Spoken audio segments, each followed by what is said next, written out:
So for now, I want to focus on the second of the three principles, cash flow. The reason I'm focusing on this is because it is by far the one you'll spend the most time on in any lending deal, whether it's property finance, trade finance, asset finance, same story. This is where the rubber hits the road. That's why we're going to stretch your understanding of cash flow over more than one lesson, and it will be weaved into all the other lessons. Because it's the big fear of loss for any lender to be caught in your cash flow crunch. It's actually not the most important of the three. The most important is actually your reputation as an individual or an organization. It's just that practically speaking, cash flow is the issue that you're going to be drawn in terms of time. Don't get me wrong, if you have reputational issues, you'll have to overcome those objections. But assuming you're not a crook, cash flow is where the questions and queries will focus on.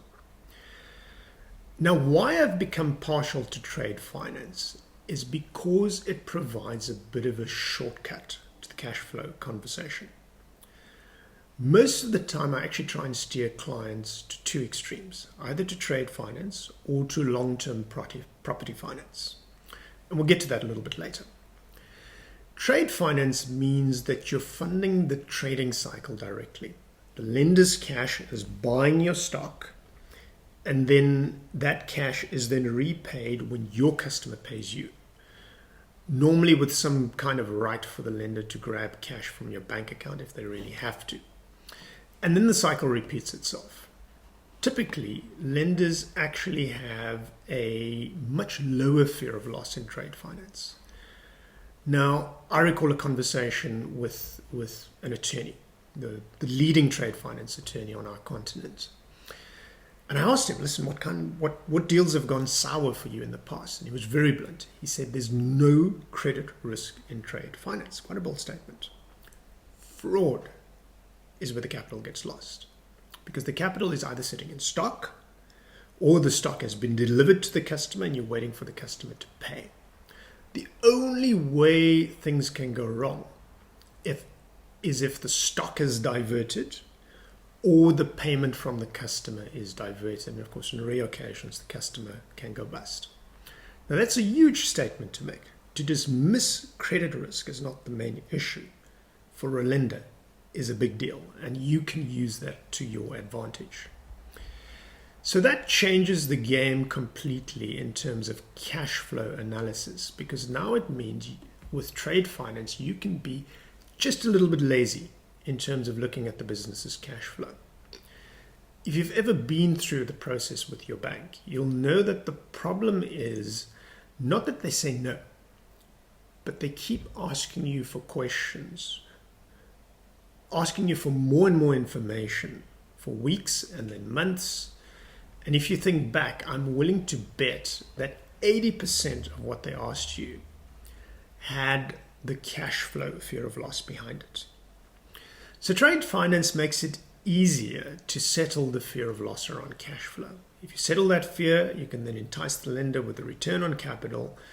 And normally they tell you what their range is, so it isn't hard. They tell you we're lending between this and this interest rate.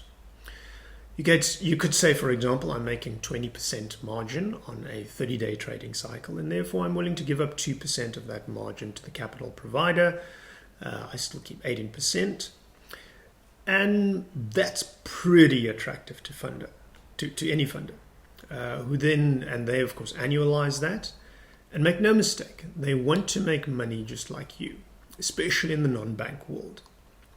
Now, the devil, of course, is in the detail, which is why I need to show you exactly how to settle that fear of loss.